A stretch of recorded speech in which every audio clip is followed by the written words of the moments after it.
Hi, everyone. Welcome back to the AIC's first conference and our third panel of the day, talking about COVID-19. If our viewers could all remember to keep the mics muted by clicking the microphone icon on the bottom left of your screen, that would be appreciated. Presenting will be Alyssa Kulchisky, Kira Drogue, and Nicholas Hamzia. Feel free to ask presentation-related questions in the Q&A text chat while listening. We will have a question period at the end of the panel. A quick reminder to the presenters as well, your presentation should be a maximum of 15 minutes each, and we'll send you a direct message at your 5 and your 1 minute remaining cues. So we can start off today with Alyssa Kulchisky. She is a MacEwan graduate with an honors major in English. This is her first year at the AIC and has had a great experience working with the program. In her spare time, Alyssa likes to read and spend time with her dog, Max.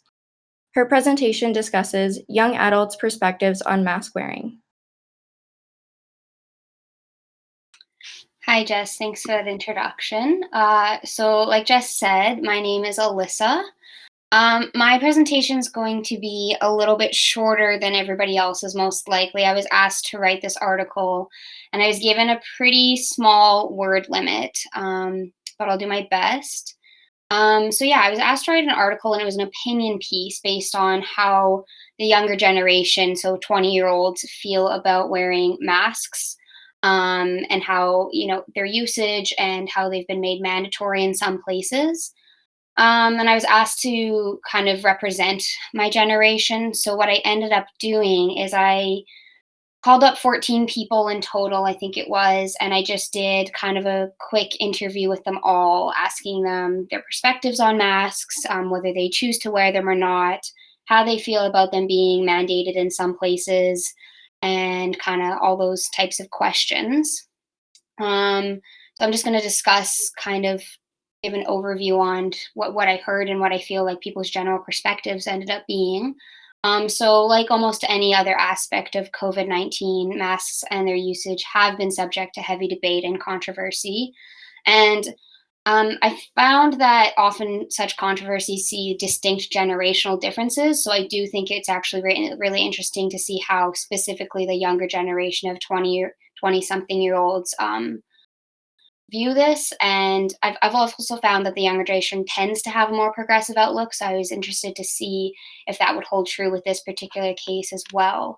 Um, and so each age group obviously consists of its own internal spectrums of thought. But after the brief informal surveys that I did, it did become apparent that those in their 20s generally do support the use of masks in order to prevent the spread of the virus. So something that I found really interesting is that it seems like the most significant and motivating factor among this demographic was actually to keep others safe. So, our generation really wants to facilitate a sense of comfort and safety in those around them, particularly the elderly, the immunocompromised, or those who might have a stronger fear of the virus. And then thoughts of self preservation and personal health actually came secondary to that, which I thought was really interesting. So, and then in addition to this empathetic perspective, a lot of the younger generation also voiced that they felt in some way that it was their responsibility or social duty to help prevent the spread of the virus. And so I found that based on what everybody's telling me, it seemed like there is a desire to avoid being responsible for infecting someone else, regardless of the likelihood of infection or it resulting in a severe illness or death. And then also a willingness to take on the responsibility of preventing transmission. And so it just seemed, I kept hearing those two things. And then it seemed to me like they were kind of the two sides to the same coin. Um, Other considerations of those who were pro mask in their 20s addressed like societal strains caused by the virus. So, things like economic downturn and, the overloading of the healthcare system, which many places have experienced those things.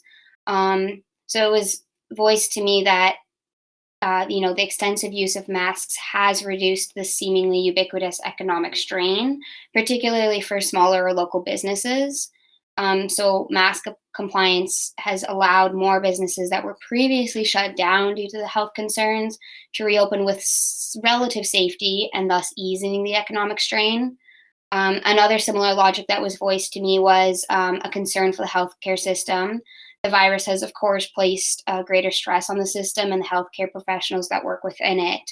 And so it's felt that the higher the mask usage in general, the more it'll help to reduce this extra stress and help restore a relative balance between society and the healthcare system again. So it ended up feeling like the overall consensus of young adults is that the more mask wearing compliance there is, the more positive the effect on both the economy and the healthcare system. So those were also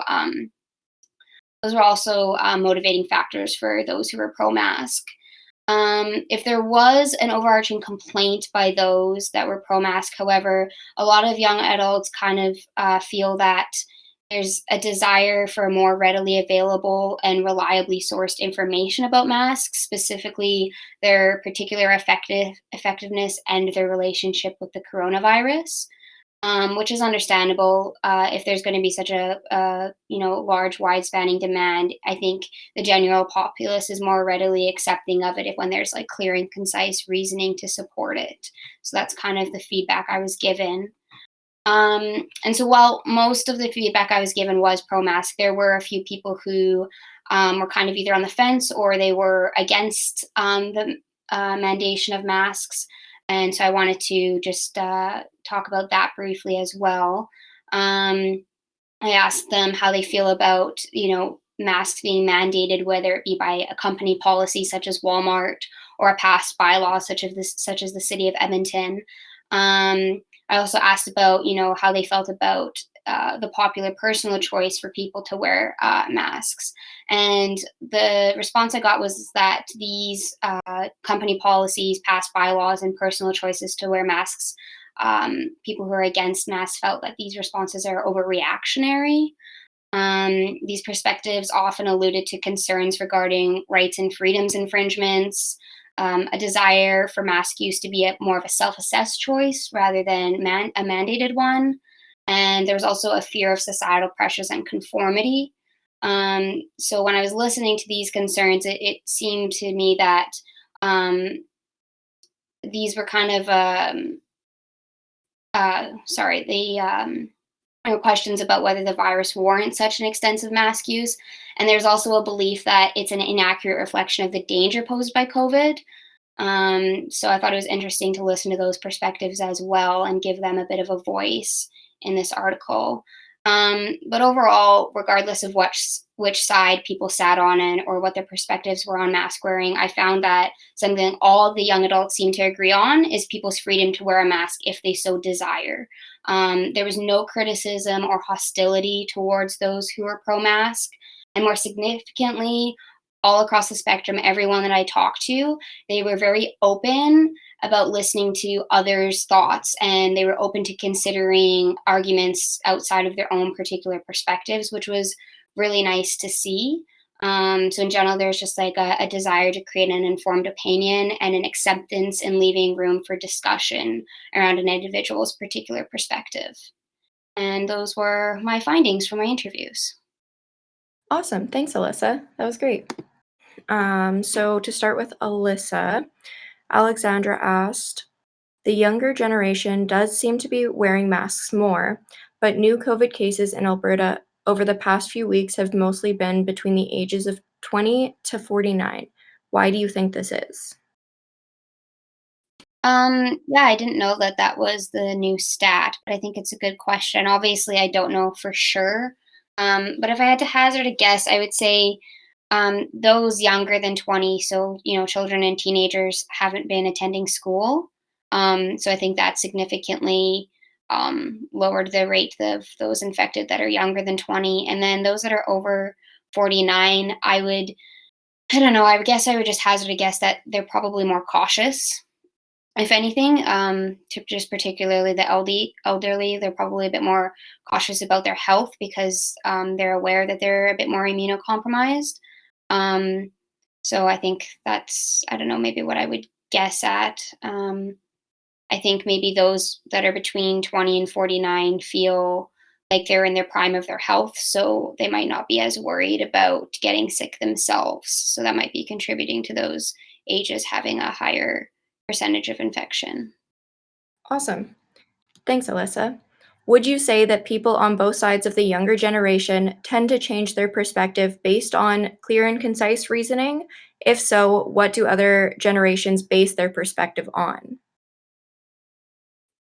Yeah, that's a good question. I think that there's potential for the younger generation to change their perspective based off of it.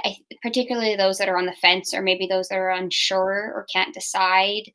But I think, I mean, if you're really entrenched in your perspective and you don't want to change your opinion, that's going to be difficult to do.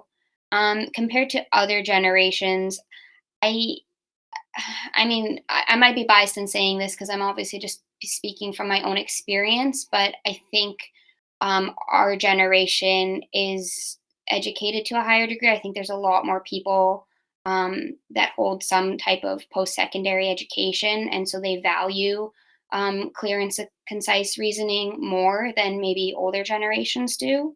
So I think maybe older generations base their perspectives just on what their friends think or how they were raised to view things without being as open to, or yeah, as open to new perspectives.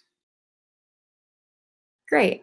The follow-up question to that was, if you were to expand to a mass study, would you expect your experiences to reflect on a larger scale?